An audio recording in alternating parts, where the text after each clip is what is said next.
On Mayhew versus Mayhew. Step forward, please. 28-year-old contractor Sean Mayhew is suing his ex-wife, 21-year-old Amber Mayhew, for back child support for their 3-year-old daughter. Amber is countersuing for utilities. Order. All rise. Your Honor, this is case number 645 on the calendar in the matter of Mayhew versus Mayhew. Parties have been sworn in, Judge. You may be seated. Have a seat, please. Mr. Mayhew, you and the defendant were married. You are now divorced, and you have custody of the child of the marriage. How old is that child? 3.5. Boy? Girl? Girl. Girl. You are suing the defendant for back child support. Yes, Your Honor. What does she owe you? $13.28. There is a counterclaim here by Ms. Mayhew for some old utility bill. Correct. And for some other nonsense. All right, Mr. Mayhew, how long has your daughter been in your custody? Since she was born, and then when she left in October of 98, 7. Do you visit with your daughter? Yes, I do. Okay. I read in your answer what seemed to be a suggestion that you do owe him money for child support. Is that right? Yes, the first 2 months. I paid him little bits, $50, $30. And then you say you've been consistent with your payments I have been consistent with all of my payments. Show me. I have a list here of the time and dates that I paid, and I have a few, let you have it, money order stubs that I have. That's the only receipts. I don't have receipts. I paid him cash the whole year. Did she pay you cash the whole year, sir? No, she didn't. I have a breakdown of what she did pay. And also, here's another one for, I put her in daycare. She's in daycare this month. That's my... Well, what does your judgment of divorce provide for with regard to payments? $158 a month. And it's your testimony that but for the first couple of months you were regular in your payments? I was supposed to start paying in February. I did not start paying until the middle of March. No, that's wrong, Your Honor. She didn't start paying until August. Miss Mayhew, you see you have a problem. Let me tell you what your problem is. When somebody sues for back child support, he says you haven't paid. You have some receipts that you did make payments, and Correct. he says you did make certain payments. So you are going to have to establish to me that you made these payments, because most people, when they make child support payments, they make payments by check. I trusted him. I was with him since I was 15 years old. When I left him, I did not have a job. I did not have any direction at all whatsoever. As soon as I did start working full-time, I paid him. She's my daughter. I was an at-home mother with her for 2.5 years. I would not be a loser mom and not pay my child support, period. He is lying. I paid him, period. I have my witness, has been there a few times. Well, I'll hear your witness. She also has heard him say that he's going to get me back for anything he can because I messed him up. He wants to, screw me over. What's your name? Allison Noah.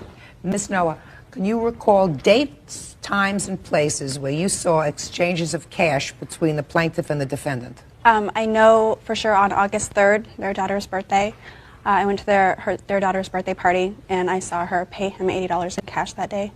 That's not correct, Your Honor. She never gave me any money on her birthday. Her father, I guess, offered to pay me $60 towards the birthday party, and I refused to take it. I paid for the whole birthday party and everything. She never gave me any cash during that time. Did you see her? Did. Yes, I saw give her him give cash? him money. Yes. At any other time, did you see him accept cash from her, and in what amounts? One other time in October, my daughter and I were with her and her daughter, and we were in her car taking her daughter to his house, and she gave him. I saw her take cash up to him. I assumed it was $80 because that's how much. You didn't know how much it was, but you saw him actually accept money. Yes. Do you recall that? It wasn't cash, it was one of the vouchers that she has up there, one of the receipts, because she was paying at that time. No, it was cash, No, Your Honor. it's not was here. cash. This is not I don't have an October date there. She has 4 And the only reason I don't have amounts. receipts is leaving him, divorcing him, I was left with tons of creditors. I did not have a bank account. People were trying to garnish my wages, what little money I was making. I did it out of good faith. I mean, I've known him for, years. I gave him the money, you know. Mr. Mayhew, Yes. listen to me, sir. You just testified that you didn't get this payment that she's referring to in Right. October. Is that what you're saying? Right, I got it in a money order. I got money orders September, October, November, and December, and January. And then my wife served her with the court documents here, and she stopped paying, so I didn't receive anything from this year in February or March. Ms. Mayhew, you say that you missed a couple of months In initially. 98, the beginning Just of a second, 98. Just a second. Okay. And other than that, you say you were current. Yes. Oh. Every paycheck I got, he was my first person I paid. Okay. And the only reason. Listen to me. Shh, listen to me. I'm getting somewhere. Okay. Did you pay him in January of 99? Yes. Did you pay him in February of 99? Yes. Show me. I don't have proof of it. Now I'm going to tell you why. If you're not honest with me right from the get-go, then you always catch yourself. Because you said to me, other than the first couple of months, I've paid him regularly. Then problems started at the beginning of this year, the beginning of 99. When were you served with a summons for back child support in the family court? In what month? I'm really not even sure. You have a witness? Yes, Or can I you do. tell me? Step up, please. Ms. Mayhew? Yes. When did you serve the defendant with the summons for the family court on the issue of back child support? In February, early February. I don't have the exact date. We filed on February 1st, You served her that night. and I served her that night, so February 1st. Okay. Now, one of the problems that I have, Ms. Mayhew, is you did not pay in February at all, and I'm going to tell you why I know that. Because according to the papers that you give me, you show that you have made payments in December, January 19th, 1999, and January 5th, 1999. Okay? So you made 2 payments in January, but clearly you made no payments for February. And did you make any payments thus far in March? No. All right. So that clearly there is at least a couple of months that you didn't pay him in September, according to you. Clearly, you Of made no 98. payments in February, and clearly you made no payments in March. No. And you didn't make any payments at the beginning, in September and No, I did not. October. Okay. For the first couple of months at least. The reason I didn't is he told me he wanted to garnish my wages. That's how it should have been in the beginning. I said, you want money from me? Garnish my wages. Since he's met his new wife, he took, Casey from me. I had her 50% of the time, and after that, it just all went downhill. Judge Judy will continue in a moment. Sean Mayhew is suing his ex-wife, Amber Mayhew, for back child support. Amber is countersuing for utilities. All right. Your Honor? Yes. Okay. I filed through the state to petition to garnish her wages because every time she would come over and make a payment, we would get in a fight. You don't have to necessarily garnish her salary. That can come if she doesn't pay. Clearly she hasn't paid. They're going to garnish her wages now and have the payments made directly through the court. You don't necessarily have to get her employer involved. If she was paying directly, she could just make the payments through the court. Right. So that there would be a record. So that you both learned a very interesting lesson. And the lesson is you're supposed to have receipts, but you owe them a lot of money. Because you owe them a lot of money taking what you say as true, at least part of it. I swear to God, Your Honor. No. Listen to me. Taking what you say is true that we found out today. You haven't paid him for a couple of months when you started. You didn't pay him in February, and you didn't pay him in March. The grand total of that is $1,040. Okay, that's a lot of money. Now let's get to your counterclaim. Where did you There's think a- I'm not paying? Where I missed that. Don't miss it. Did you give him money in November? I was not ordered to pay him. I didn't any ask child you whether you support. were No, I ordered. did not. No, That's I not did my not. question. No, I did not, Your Honor. Did you give him money in December of 97? No, I did not. January of 98? No, I did not. February of 98? No, I did not. Well, you mean you just told me a moment ago that you didn't have to be ordered by anybody. You know that you have a responsibility. You wouldn't No, just be a deadbeat mother. And I'm going to tell you, there's a lot of talk about deadbeat fathers when they leave and they don't pay until they're ordered to pay. You said to me that I wasn't under an order to pay. That doesn't mean you don't pay child support. That doesn't mean you don't say... I completely agree, Your Honor. So? I completely stop- agree. So stop complaining. How many months did you get away with not sending support until didn't you get ordered? away with not Sure you sending did. support. Did they make a retroactive order in the court?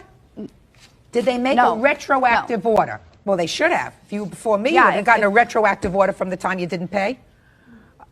The courts do not differentiate between fathers and mothers with regard to paying child support. Both parents are responsible to pay child Definitely. support. Definitely. If you walk I out, agree. if you walk out of a marriage, that's your prerogative, but you can't walk out of your responsibility to support your child. Now let's get to this ridiculous utility bill that you have here that you counterclaim. You say when I split up, he was to take care of the utility bill, and he did not. You want to tell me about that? Him and his ex-girlfriend Pam were living there. She moved in a week, 2 after I moved out. Show me. I'm being sued for the amount here. And For what amount? I asked him for the PGE bill. I'm there now. Well, show me. What dates? I assume there are dates on that. There might not be, just the amount. Well, what am I supposed to do with this? You say it was at a time when they were living there and you were not. Yeah, I had Show taken me. myself off the lease. That's all I had. It was an old bill. It was from 97 into 98. It was approximately 3 months worth of PGE, and he was supposed to have put it in his name, and he didn't. And it was my responsibility not turning it off in my name. Did you pay the utility bills? Yes, I paid for everything. She had her mail forwarded. I never got a bill for it. I tried to get in contact with her, but the first 2 You never months, shut she it off never. in your name. Just a second. I can't shut the electricity bill off when it's in somebody else's name. In what month did you put the electric bill in your name? I think it was January. Okay. So for the months of October, November, and December, Right. it was in her name. Right. Okay, and you did not pay those bills because you did not get those bills. Right. Is that correct? That is correct. All right. Well, then you have to pay the electricity bill that you Okay. owe, right? Right. I can Good. understand that to the point. Perfect. Except for that she stuck me with I have to pay for a babysitter because she took off right away on the Live-in spur of a babysitter. moment. Hey, don't No. talk to him. Don't talk to him. Excuse me, sorry, Your Honor. So We don't I was upset. already living check to Listen, check. Listen so to me. And I was living with nothing. Excuse me. You have to pay for the electric because you use it. You're not going to offset that because of a babysitter. This is your child. Are you happy having your daughter with you? Oh yes. Perfect. And your daughter is fine? Yes. Perfect. Let me make some clear suggestions to you folks. I'm giving her credit for the utility bill, which is $350. I am not giving you missed work of $150. That's absolutely ridiculous. You probably caused more missed work for him than I guarantee you this I utility supported a bill. two-bedroom apartment all by myself, so taking a Well, day who do you off want? of work was Who do you- very intense. Let me ask Miss Mayhew, who do you think should provide you with a roof over your head? Except you. Myself, definitely, Perfect. I agree. So you don't get any medals All for that. right, That's what all you're right. supposed to do. You're right. Well, I was with him for 5 years, and that was like, What? it was a struggle for me. I'm very proud of myself. I'm very honored to say that I take care of a nice two-bedroom apartment and have my own car and pay my own insurance and pay all of my own bills, and I'm not depending on anybody, and I still Well, paid that's him what the you money. should be. That's what all people Definitely, should be, but especially I'm women. proud. What can I say? Especially women. They should always make Yeah. sure that they can take care of themselves. Judge Judy will continue. And later today, Judge Judy. Sean Mayhew is suing his ex-wife, Amber Mayhew, for back child support. Amber is countersuing for utilities. I'm going to make the following suggestion. That any monies that you give him by certified check, by money order, keep a receipt, or by personal check, which you will get back from him. That you do not accept any cash from her, ever. I'm giving you certain credit for the utility bill of $350. I'm offsetting that against what I believe is a reasonable adjustment of the plaintiff's claim for back child support, and I'm awarding you, sir, $700. That's all. Thank you, Your Honor. This case basically shows that not all dads are deadbeat dads, and they could be the mother too. He said that he was going to do whatever he could to get me back. I screwed him, and he was going to screw me. And now the next case. All parties on Neiman versus Brown. Step forward, please. 29-year-old teacher Kimberly Neiman and her husband, 36-year-old driving instructor Frederick Neiman, are suing Kimberly's father, 59-year-old Kenneth Brown, for a credit card he used to start a business with. I hate it when families sue each other. So, Miss Neiman, This is your dad. Is that right? Yes. And according to your complaint, some time ago, your dad asked to borrow some money from you. That's Is that correct. right? Mm-hmm. And you gave him a credit card. Mm-hmm. That's correct. And bill is way past now $5,000. And you want him to pay the bill. Okay, Mr. Brown. I did ask to borrow the credit card. It was a bit small business. I know that you have a daughter. According to your answer, you also have a son. Yeah, Was the credit card for your son's use or for your use? for his use. So why didn't he ask his sister to borrow the card? They feud and fight. What did you say to them when you borrowed the credit card? I told her that Ken would be using it. His name is the same as mine. Well, your problem, Mr. Brown, is I read your answer. And what you said to me in the answer was, this is between brother and sister. Yeah. You borrowed the credit card. You allowed your son to use it. You say she knew that he was going to use it for a business. Was this business that the two of you were starting together, you and your son? Yeah, him and I originally, but then we collapsed it. You have to pay the bill. And then if you feel as if your son owes you money because you had to take on this responsibility, you might have to do what she's doing now. But the card was given to you. Correct. I just feel that the two of them knew what they were doing. Both of them, both sides, that they ought to be dealing with each other. Well, she knew what she was doing. She was loaning her father her credit card. Is that right? That's correct. And according to you, she and her brother didn't get along. Is that right? Right. So it's possible that if her brother came to her and said, I'd like to borrow a clean credit card that has a full line of credit, she would have said no. Right? Possibly. So you understand, sir, the reason that the credit card was given was because you asked for it. She was relying on you to pay off the bill. She wouldn't have given the credit card to your son. He probably knew that. Yeah.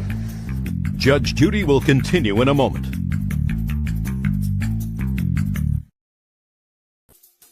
So let me see the balance on the credit card. This is the newest one. The balance is right.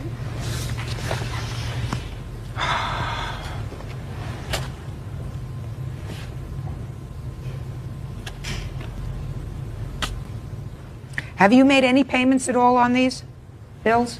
I have, yeah. You have? But they have paid me back. I have other credit cards that they owe me money on. They advised you almost a year ago that they were removing you as an authorized user of the account. Is that right? Yeah, we requested that. You yeah. requested that.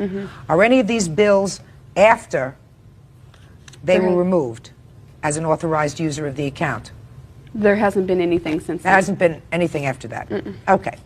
Well, this is well over the $5,000 limit, Mr. Brown. But this is your responsibility. And if you feel as if the business didn't go anywhere that you and your son went to, it failed? Yeah. Is that what happened? Yes. Well, that's not their fault. Judgment in this case is for the plaintiff in the amount of $5,000. That's all. Parties are excused. You may step out. Judge Judy will continue in a moment. And on the next Judge... Your Honor, this is case number 397 on the calendar in the matter of Rogers versus Stowers. Parties have been sworn in, Judge. You may be seated. Gentlemen, have seats.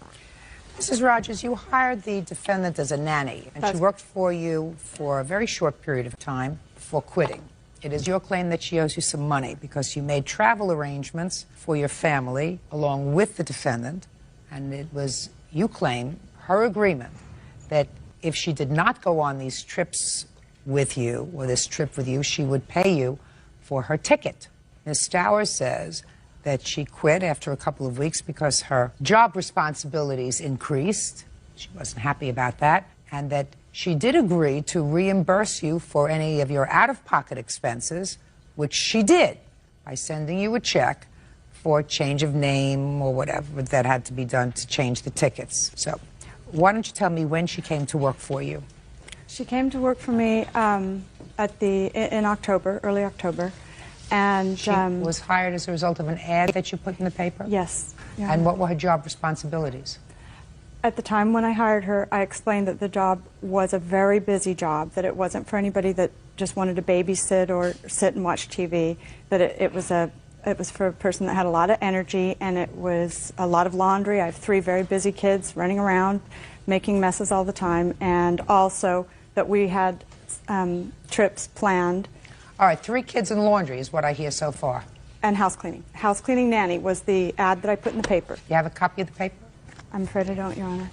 What did the ad say? It was for a mother's helper, and with light housekeeping, 3 kids. Yes. Your Honor, I never said anything about light house cleaning. I made it very clear that it was heavy house cleaning from the very beginning. What was the ad? The ad was for mother's helper, house cleaning, child care, homework, kind of a variety of positions. Oh, not in the ad, madam.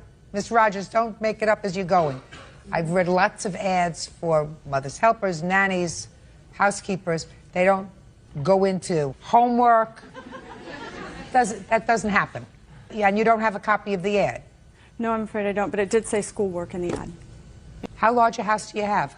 Not a large house, Your Honor. It's Why don't you tell me how large a house you have? 2-bedroom rambler with hardwood floors. And you have 3 children. How old are they? 2, 5, and 11. Do you work outside of the home? No, I don't. So it's really helping you. Yes, it is. But most of the, I must add that most of the responsibility of the house cleaning is left to my mother's helper. And I make that very clear when I interview them, that I like to spend more time at my daughter's school and with her doing homework. And what I needed my helper to do is help keep the house clean and run the kids around to their activities. And how much were you paying her for this job? At that time... How much were you being paid? $1,500 a month. And how many days a week were you working? 5 days a week. How many hours a day? It was usually 8 hours a day, sometimes more. Okay. Now tell me about the lawsuit. Okay. When I hired her, I made it quite clear that we had... Just tell me what you said. Sorry, tell me what you made I clear. said that we're taking these trips, and I need to make sure that you're happy with your job before we buy the tickets, because once we buy the tickets, we're locked in. And so I waited 3 weeks before I asked her how she was liking the job and if everything was cool for her. And she said it was, and that she was happy and that she was going to go on the trips with us. So at that time, my husband made the travel arrangements on the computer while we were all standing in the kitchen. My husband printed this out and gave her a copy of each of the trips, so she had a copy of her own, explaining when we would be gone and when we'd be coming back and where we would be going. Go ahead. And so everything was fine for a while. Nicole seemed like she was very quiet. And so I kept asking her, is everything okay, Nicole? Are you sure you're happy with your job and everything? She says, yeah, I'm fine. 2 to 3 weeks went by, and it was payday. And my husband paid Nicole, and she left, and everything was fine. And then the next morning, she called in sick. The next day was her day off. The following day, when she should have been there at 1 o'clock, she called me at 1 o'clock. She said that she'd found that the job was just too much work for her and that she wanted to spend more time with her boyfriend, John. At that time, I said, that's terrible because you're just leaving me hanging here. What am I going to do with the kids tonight? She knew I had an important engagement that I had to go to that evening. And I ended up having to call my parents. They're 72 years old, and have them come up to the house so they could watch the 3 children for me. And at that time, I said, Nicole, what about the plane tickets? We can't change the names on those. What are we going to do? And she said, I have the money in the bank, and I'm really sorry about leaving you hanging like this, but I'm going to reimburse you for the money. And she said that she wanted me to bring her a copy of the tickets. 2 days later, she gave me this letter and a copy of the check that she decided. She kind of added up what she felt she owed, which was not accurate. Just a second. Okay. Okay, and she sent you a check for $172, which you didn't cash. Is No. that right? Okay. All right, now, what do you claim she owes you for? I claim that she owes me for the 3rd trip that we could not change the name. 3rd trip is to where? It's to, Darren, was it to Miami? Fort Lauderdale. To Fort Lauderdale. When is that trip scheduled for? That is April. April 3rd or 4th. April 3rd. I was under the impression I could not change the name on the first ticket, and this is a document saying that the These cannot be changed, and that was why I was under the impression that she would owe me for that full amount on the first ticket that she paid me. $50, was that correct, Darren? Yes. But you could change the name. We found that we could change the name. Right, okay. So that's not what we're suing her for. All right, Nicole? Yes. Let me hear your end of the story. Well, when I first started working for him, it was a nanny job. I was there to take care of the kids and clean up after the kids. It changed, like, after about 2 weeks, it changed from watching the kids and taking care of the kids to being their maid, basically. I was mopping their floors, cleaning their bathrooms, ironing, cleaning up after the dog, everything. The second day I worked there, she asked me if I wanted to go on the trip with them to the Caribbean in January. And I said yes, because it's 3 months away. I was doing okay in the job, like it felt comfortable, but it was only the second day. So I agreed to go with them on that trip, and I agreed to pay for the trip if I backed out, if I quit, which I paid for when I quit. As far as the one in April, How much was that, the change of name on that trip in January? Well, they gave me, I have the letter here that they wrote me, and he originally wanted me to pay $359 for the ticket, but I called Alaska Air to see how much the ticket was, and I found out that he bought it with his mileage, and he only paid $5 for it. Judge Judy continues in a moment. Leslie Rogers says former nanny Nicole Stowers agreed to accompany her family on a vacation. Leslie says right before the trip, Nicole quit. How did he pay $5 for it? Because he used his miles off his card, so he paid $5 for the ticket. Is that right, sir? I bought 6 tickets. Is that correct? 2 of the tickets I paid $364. 4 of the tickets I bought with miles. I'm not suing her for that ticket at all. I understand that you're not suing her for that ticket. You did write her a note, however, that says, Nicole, you can still use these tickets for a round trip to Miami, round trip to Fort Lauderdale, and the Miami trip cost $359, and the Fort Lauderdale trip cost $365, which indicated that you expected her to pay for these. Yes. Is that right? Yes. Okay. I understand why, listen, I understand that you are annoyed, Miss Rogers, that she left you in a lurch without giving you adequate notice. I understand that. I also understand that for $375, you're asking her to not only act as the nanny, but you're asking her to do house cleaning, not light house cleaning, house cleaning. It was a lot of work, and you were not paying her a lot of money. So I can understand why she quit. Easy. And you did not have any prearrangement with her, even according to your own testimony, Miss Rogers. No prearrangement with her that she was going to pay for this Fort Lauderdale trip. According to your own testimony, what you said was when you called her afterwards, she said she feels really badly and she's going to reimburse you for what you were out of pocket on the ticket. That's what you just testified to. That's what you just testified to. You said you were standing around. You said, shall I book these tickets? She said, yes, you can book these tickets. And we were all standing around in the kitchen and we booked the tickets. Then you said after she quit, and you called her and you said, you're leaving me in a lurch. She said, yes, I understand. And what about the tickets? And she said, I will reimburse you for whatever out of pocket was. There was not a prearrangement when you bought these tickets, especially in April, that you bought in when, October or November? You don't have indentured servants these days, Miss Rogers. Something could happen in 6 months or 8 months' time. So if your husband bought tickets on miles, maybe you should have saved his miles and bought the one for Fort Lauderdale. I think she's a very nice young lady for sending you $172. If I were you, I would cash the check. Goodbye. Parties are excused. You may step out. She was lying and saying that it was more work than I had told her from the beginning, and that's not true. If I wouldn't have quit on payday, I would have been the one suing them for my wage. And now the next case.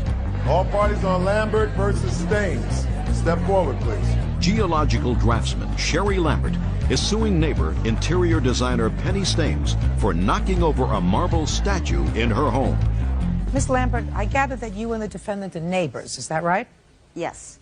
And it is your claim that she owes you $5,000 because she was at your home during a party and knocked over a statue in your home and broke it. Correct. Ms. Staines said she's very sorry. It was an accident. True, but she also entered the home uninvited. So let's talk about that. You were having a party? Mr. Brown and his wife and myself were hosting a small party that day, yes. How was Mr. Brown? He's my next door neighbor. I apologize, Your Honor. And how many people were at the party? I'd say approximately 15. How large an apartment or home do you have? About 2,000 square feet. Now tell me about Miss Stames. How did she get to the party? I'm not sure, but she walked in carrying a plate of bread in one hand, a yellow glass in the other. So you saw, just a second, so you saw her when she came in? That's correct. I was standing off to the side and she came in the front door and announced, "I'm crashing your party." I took the bread out of her hand, walked into the dining room. Said, shh, just a second. She must have said something to you first for you to take the bread out of her hand. Now, was this bread that she was eating, or was this bread that she came to bring to the party? She was bringing it to the party. Okay. All right, she stated she was crashing the party. Right. I was not happy, didn't quite know how to respond. I don't care whether you were happy or not. Your emotional state is not relevant to these proceedings. I want to know what you did. I took the bread from her and took it into the dining room. I did not want food on the bar area.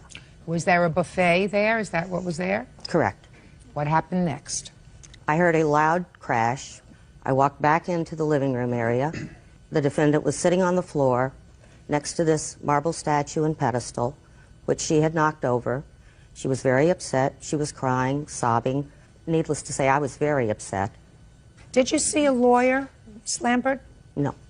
Did anyone tell you that if she was a guest in your home and this accident happened, because clearly you don't suggest she did this on purpose. No, it was an accident, careless. that she was not legally responsible. Did anyone ever tell you that? No. Did anyone ever tell you that if she were an invited guest, she would not be legally responsible, but if she was uninvited into your home and was really trespassing in your home, then she would be responsible? That's what I would assume to be correct. That's the reason why you told me in your complaint, "I'm crashing your party," to make it clear that she was really trespassing in your home. Yes, ma'am. Is that right? Correct, Your Honor. Trying to get around the fact that an invited guest would not be responsible if there was an accident in your home. Judge Judy continues in a moment. Sherry Lambert says neighbor Penny Stames crashed a party at her home. Sherry claims during the party, Penny knocked over a marble statue. Now, had you been previously invited to this party? I had not officially been invited, no, Your Honor. That's what I gather. And when you came in, you said, "I'm crashing the party"? Actually, I said, "May I crash your party," thinking I was being charming. Sounds right. And you brought some food? I brought some homemade pizza bread, yes. And Miss Lambert accepted that and added it to the rest of the party favors. She directed me toward the dining room. I put it in on the table. And then turning and coming back, I met her again in the living room itself. We stopped and chatted for a bit. What did you say to her, and what did she say to you when you stopped and chatted? She hadn't seen me in some time, and last year I underwent some medical treatments and had lost my hair. And she commented on the fact that my hair had grown in and asked how I was feeling and how I was doing. That was a very brief moment, and then I turned to go toward the guest restroom to wash my hands. They'd gotten a bit soiled in bringing this food in. And there were quite a number of people in this narrow area. The statue was approximately 12 to 15 inches tall on about a 24-inch base, not tacked down or waxed down, sitting on carpet and padding. And when I excused myself and went around behind Mrs. rather than cut through two conversations, I didn't see the thing. The crowd moved and it was knocked over with my purse on my hip. You felt terrible? Of course I felt terrible. Of course.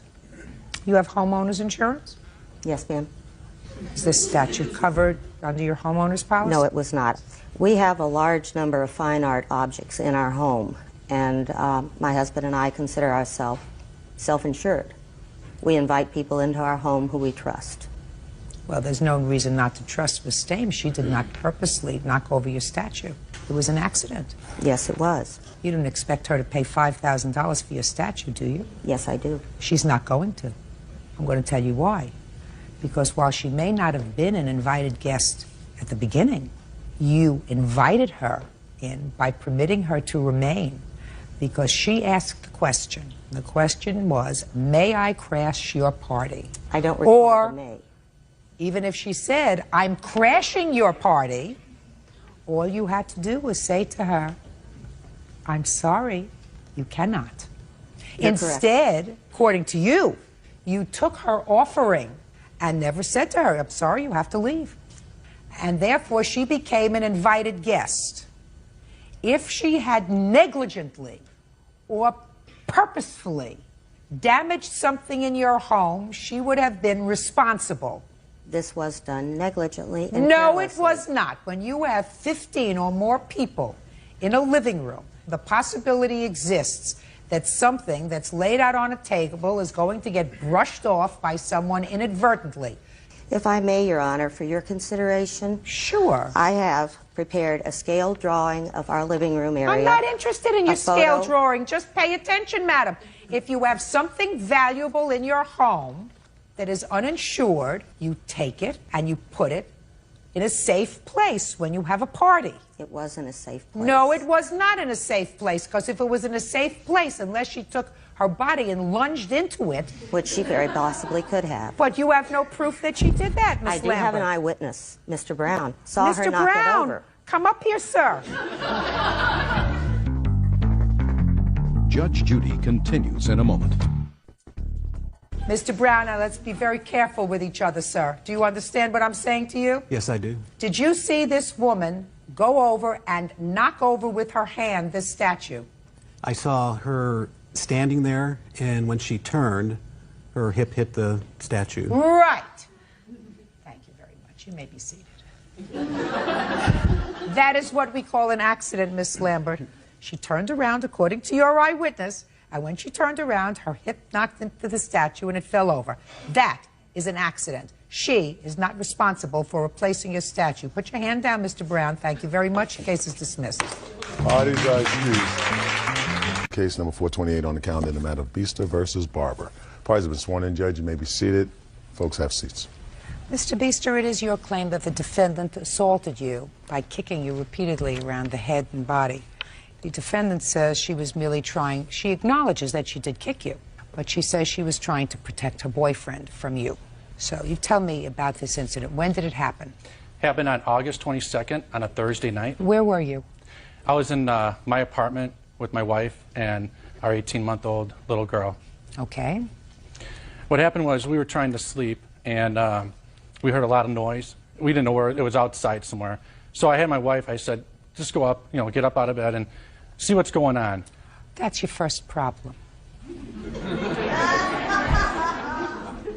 Why did you send your wife out to find out what the problem was? Because my daughter, she likes to be with me, you know, when we go to bed, and she only wants her dad, and she was holding on to me. Your 18-month-old daughter was sleeping in the bed with the two of you? Before we get to the rest of this case, let me give you some advice. That's a big mistake. Big time. You go to sleep, baby goes to sleep, baby's crib, baby's bed, baby's whatever. Baby doesn't, 18-month-old baby doesn't sleep with you. It's very cute, it's very sweet. When they're 9 and 10, it's not so cute anymore. Do you understand? You got that right. What? Right? You got that right. Right. And then they, you know, in the middle of the night, you find you got an 8-year-old, you got a 7-year-old, you got a 5-year-old, they're all trying to clamor in your bed. So what used to be cute when you had one isn't so cute anymore when you got 3 of them, and you end up sleeping on the floor because, or your wife would end up sleeping on the floor under your scenario. Just a word of friendly advice. Okay, so next time this ever happens, you're not going to send your wife to the window so that you don't disturb your 18-month-old daughter. You're going to get up and go to the window, right? That's correct. I love it. Okay, so you send your wife out and she looks at the window. Step up, please. Okay, next time you give him a good boot in the back with your foot and you say, you get up and go see what's making all the noise. Anyway, you got up and you looked outside. What did you see? Well, I saw a bunch of 19, 20-year-olds, I'm not sure how old they were, playing around outside on the swing set. It was a playground. They were sliding on the How far away is slide. the swing set from the playground from where you live? About 10 feet away. What floor are you on? We're on the 2nd floor. So there are a group of people fooling around outside. Yes. Talking loudly. Screaming. Screaming? What were they screaming? I have no idea what they're screaming about. Okay. And then what happened? We all went to the window. This is in one of our other bedrooms, and they were just making a lot of noise, screaming. They're in a tree. You know, I don't know what they're doing They were in a tree. in a tree? They were in a tree, all of them. And I proceeded to say, be quiet or I'm calling the police, because it was very Or loud. did you say be quiet? Say shut up or I'm calling the police. I did say be quiet, I'm calling the police, but that's what I did say. I did not swear, I did not say anything. Okay. Then I heard the gentleman over here yell back, go ahead and call the police, F you. You mean this gentleman that looks like butter would melt in his mouth? Over here, right? Mm-hmm. This one? Okay, go ahead. And then I told my wife, go ahead and call the police, and I did proceed to go outside. Well, that was your second mistake, right? Yeah, I agree. I should not have done that. And Right. That was your second mistake. What happened when you went outside?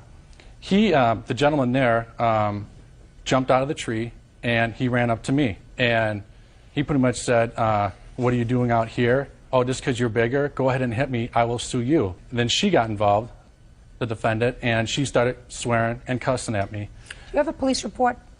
I sure do. I'd like to see the police report, please. Okay, swearing, cussing. What happened next? And then the defendant here proceeded to put her hand on my chest, swore at me, and said, you know, F you, get back in your apartment. And I swiped her hand. She put it right here. I swiped her hand away, and I said, don't you ever touch me again. He got upset. And Because you had swiped her hand away, whatever. Yes. But she had her hand, she put her hand on me. And I understand that. Okay. She then proceeded to scream. She got right in my face, about this far apart, and she was yelling and screaming at me, again, How many swearing. people were out there at that time? You? Well, what happened is four two people. of them. The two of them. The other two took off. Nobody else was out there. When I first came out there, the other two took off. So, and then what happened is then she put her hand in front of my face, and I did swipe her hand away, and that's when he came to me, and he pushed me. And then from there, Your Honor, I defended myself. So what'd you do? We started to like grapple, and then he pretty much said, "Oh, you're a big guy, and you can't put me down." So I knew the police. You got him down. You got him down on the ground. Yes. Then I put him on the ground. He ripped my shirt. Then I ripped his shirt. And when I had him on the ground, I did not have him in a chokehold. I didn't throw any punches. No punches were thrown. She proceeded to go ahead and start kicking me in the head. Okay. Tell me what injuries you suffered when she kicked you in the head. At the immediate time, I did not know what injuries I suffered, but I know after the second kick that I had blood coming out of my nose, and it was splattering even after the last couple of times. And I do have pictures here. Can I see it, please? Yes. And this is the viewpoint from our apartment.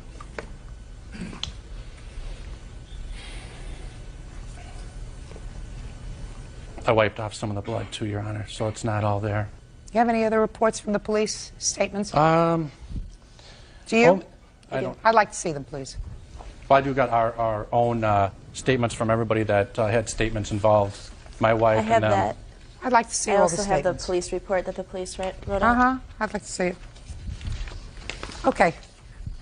All right, Miss Barber, you tell me your version of the events. You're outside and hanging around in a tree. Right. We did go outside. I have this. Oh. I have this. I don't need this. I'm talking about other statements. Oh, okay. That is all I have. We were outside and we were laughing and having a good time. It's too late. Right. And it's too late. Judge Judy continues in a moment. Brian Beester says he was injured when neighbor Courtney Barber kicked him in the head.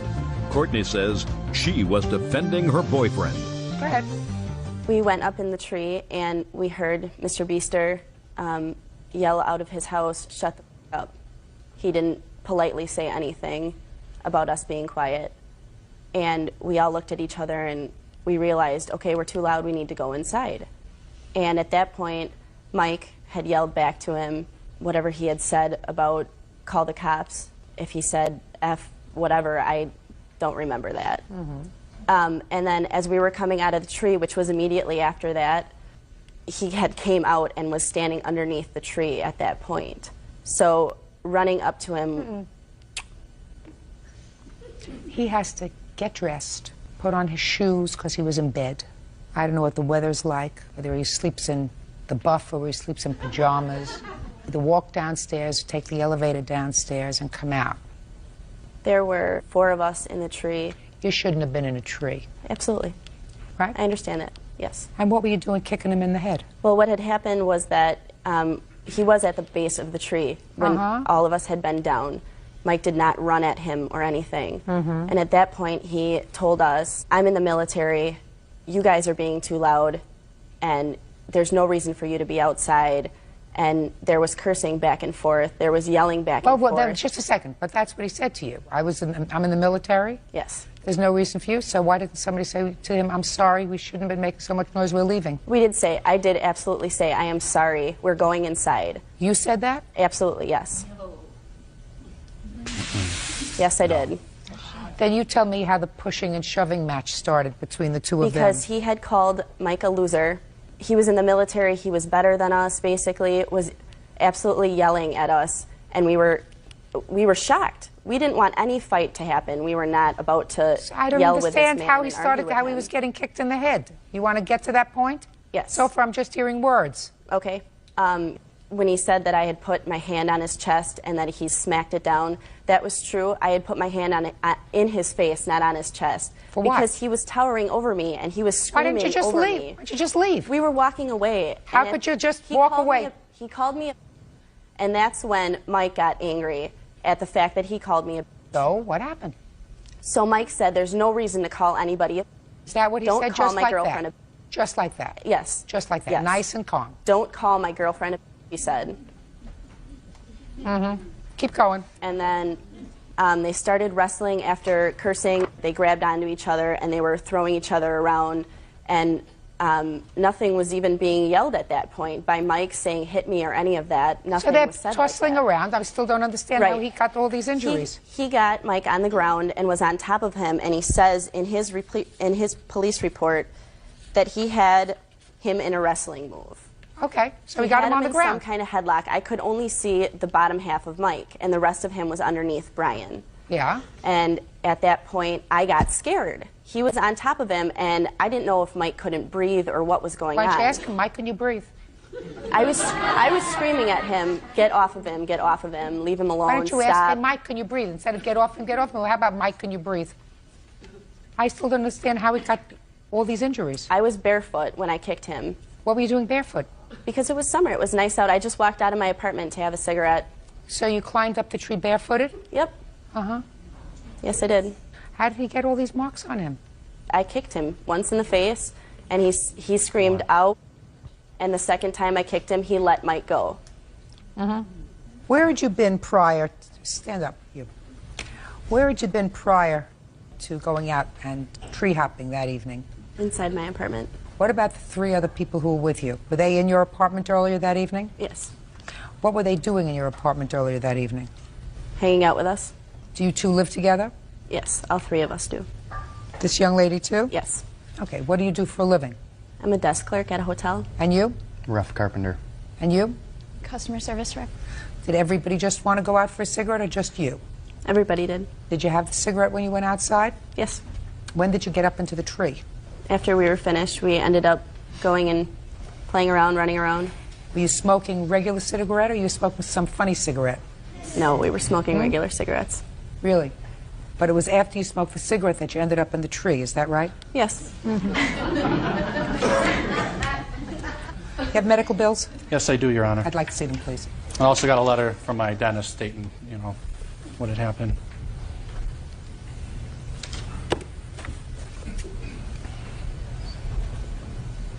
Any other bills that you have?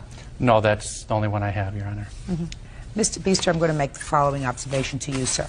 You're a grown man with a wife and a child, and you should have known better than to go outside once your wife called the police. Yes. You were hot because they disturbed your family, and the reaction when you said whatever you said to them irritated you. Otherwise, you would not have gone outside.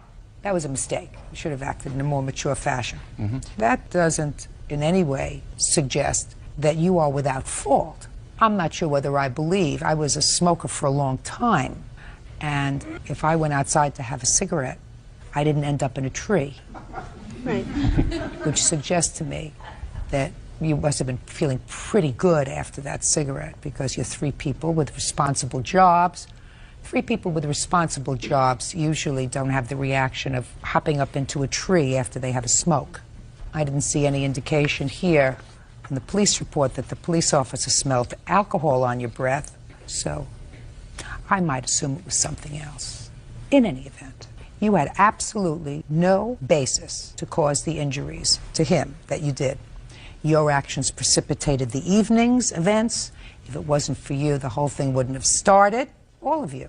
So you're going to pay for his dental work. His dental work so far was $972. Those are the only bills I have. Judgment for the plaintiff. That's all.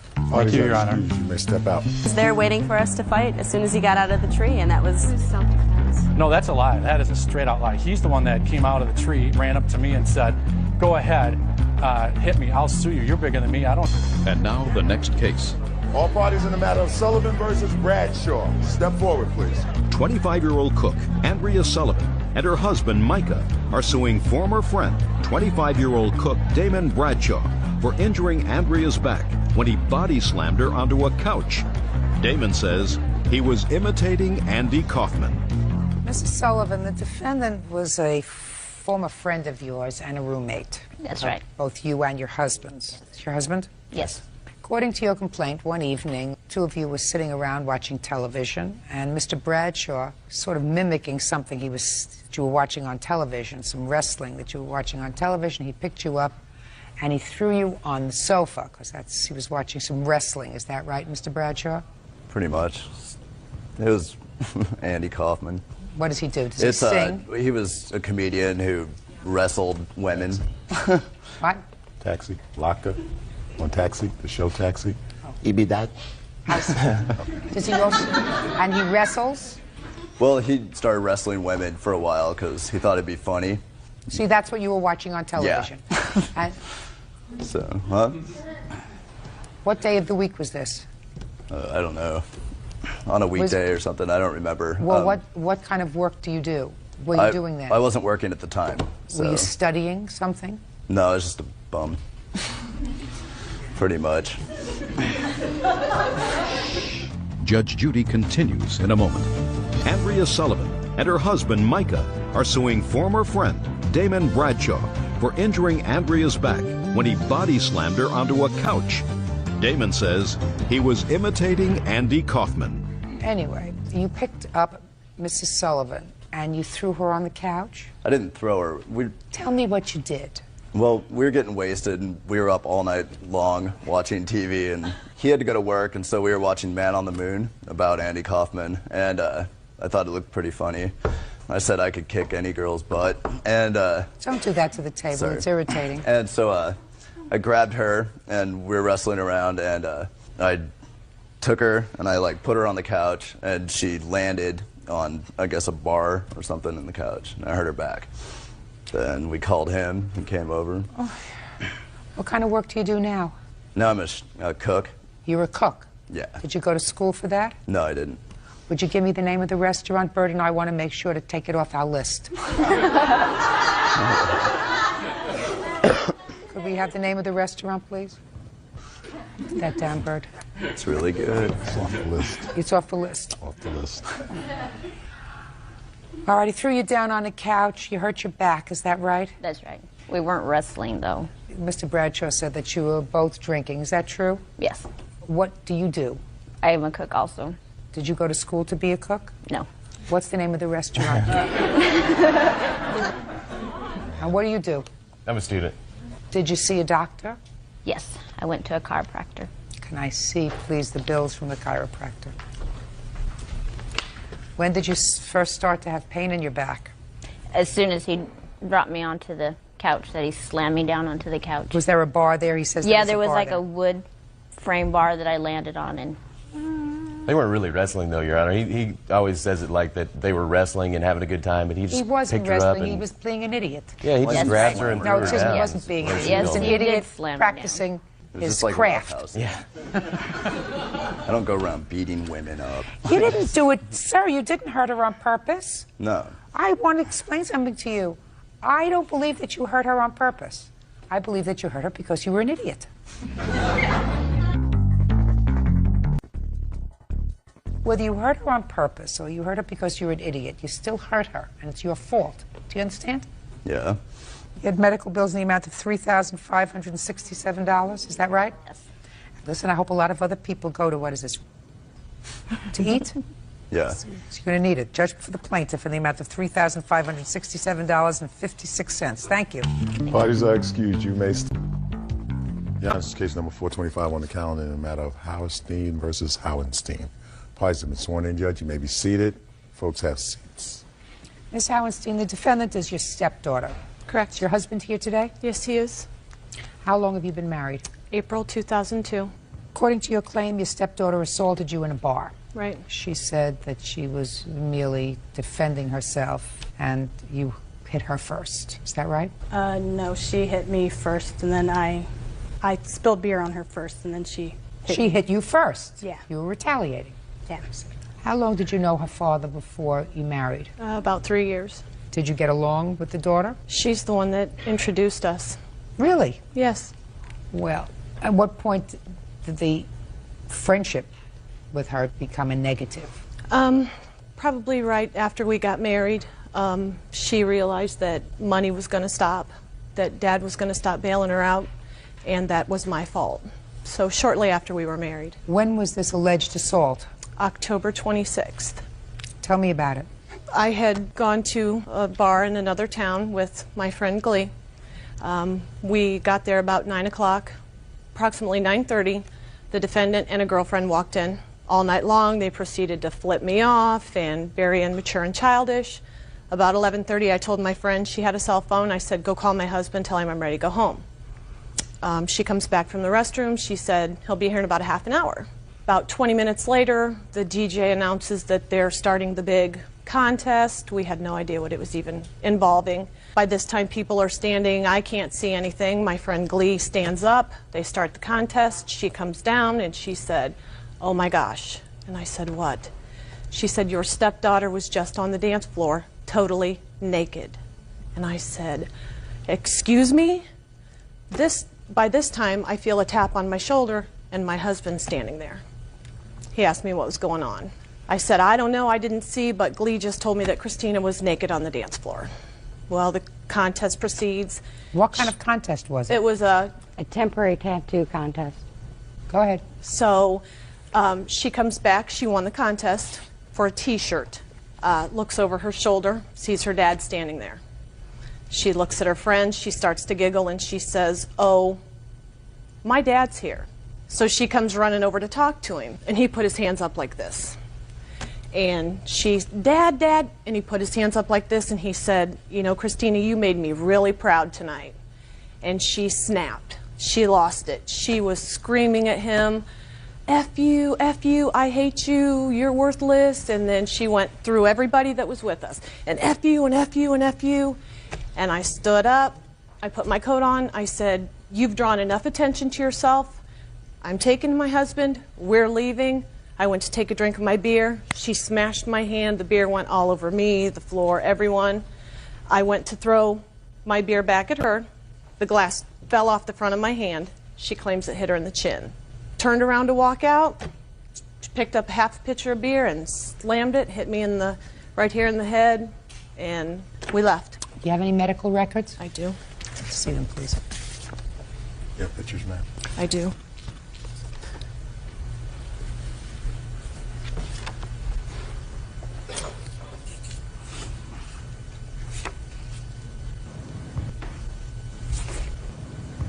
What kind of work do you do? I work at Best Buy. I'm a laborer, and I work part-time as a bartender. How old are you? 24. Who do you live with? Myself. What time did you get to the bar on the evening of the 26th of October? It was probably after 10. Did you come there directly that evening from home? I stopped up at the bar that I worked at and met Jack up there, and then we went out there. Was there a contest that night at the bar? Yes, there was. Was it a contest where you had any part of your clothes off? The answer is either yes or no. It's very easy to find out. All I have to do is call the bar. So the answer is yes or no. Yes, I had my clothes off. Would it be a fair statement that in order to get, appears to be, you know, a reasonably intelligent young woman on bar dance floor, have her take her clothes off, she would have had to be a little bit drunk? Yes, I was. That would be a fair statement? Yes, I was. Had you ever done that before? No. Would it be a fair statement that when you saw your father there, that you were a little embarrassed? No, I didn't even know he was there. I said when you saw your father there. No, I wasn't embarrassed. Not at all? No. Then you would have had to have been really drunk. No, because it has nothing to do with him. It's me, not him. So I'm not embarrassed by it. I did what I did. I can't take it back. But you wouldn't have done it if you weren't drunk? Probably not. Your stepmother was injured as a result of you hitting her on the back of the head with a pitcher. And it's clear to me that you started it. Somewhat, yes. Because even according to you, you spilled beer on her by tapping her glass. I didn't tap her glass. I picked someone's beer up off the bar and threw it on her. I wasn't. Oh, okay. There was even worse. But even worse. It was just the beer. I didn't throw the glass at her. Even worse. Okay, what it is. You started it. And according to these photographs and the medical records, you finished it. And if you can't control your liquor, don't drink. Period. Because if you think that most normal people would say that a 24-year-old intelligent young lady who is self-supporting, works 2 jobs, lives by herself, whether that it's reasonable and normal behavior for her to get up in front of a whole bunch of strangers and take her clothes off is normal behavior. I'm telling you it is not. Not normal behavior, is it? Not in my book. Not in mine either. Coming up on Judge Judy, Melanie Howenstein says stepdaughter Christina Howenstein assaulted her in the middle of a nightclub. Melanie says Christina was so drunk she got naked on stage. What kind of problem do you have with her? I've really never had a problem with her. We got along fine. Then we've been having a shaky relationship for 3 years since they've known each other. Why? I don't have any idea. I have no clue whatsoever. We got along for 10 months. I was happy that they got married. I don't care that they're married. That's their life. I have nothing to do with it. I don't want them divorced. My father said they were going to get divorced because of this whole situation, and I told him not to because I don't live there. It has nothing to do with me. Good. Perfect. No problems, but I don't know. This whole thing has been building up and building up. Like her birthday, she accused my dad of sleeping with my best friend, and I said something to her about it because she does it all the time. And I guess that irritated her because she drugged me outside with her and my dad and told me that my dad called me a worthless, good-for-nothing person. That's why they want to have another kid. So that's why they what? They want to have a kid together. So that's why they want to have another kid, is to make up for me being a bad seed. So. Well, that's a ridiculous statement. Listen, try to get along with each other. Life is very short. If you're not best friends with your stepmother, be cordial with your stepmother. Where is your biological mother? Not in the picture.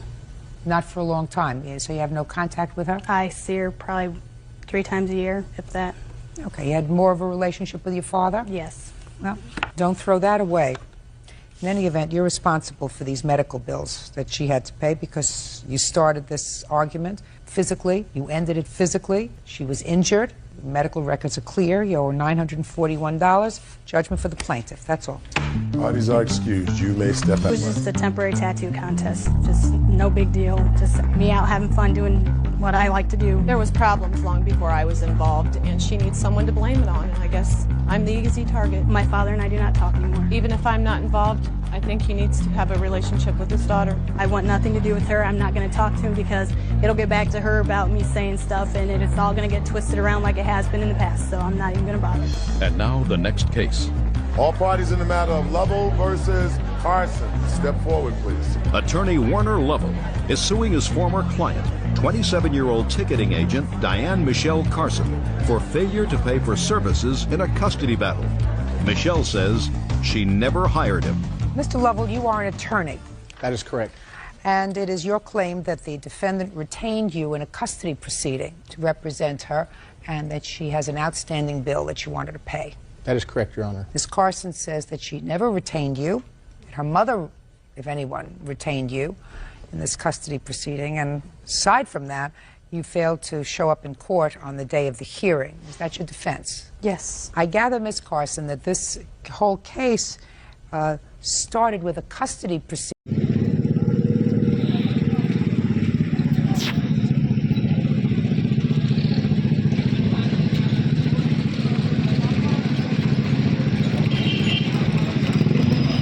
ਉਹ ਇੱਥੇ ਹੀ ਖੜਾ ਰਹਿਣ ਦੇ ਇੱਥੇ ਹੀ ਖਲਾਰ ਦੇ ਇੱਥੇ ਤੈਨੂੰ ਕੀ ਕਹਿੰਦਾ ਬਈ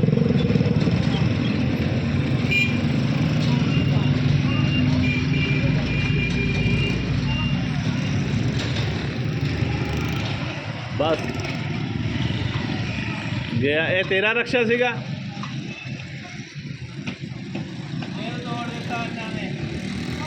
ਉਹ ਆਪ ਦੇ ਰੁੱਟੇ ਪੈਣ ਵਿਚਾਰੇ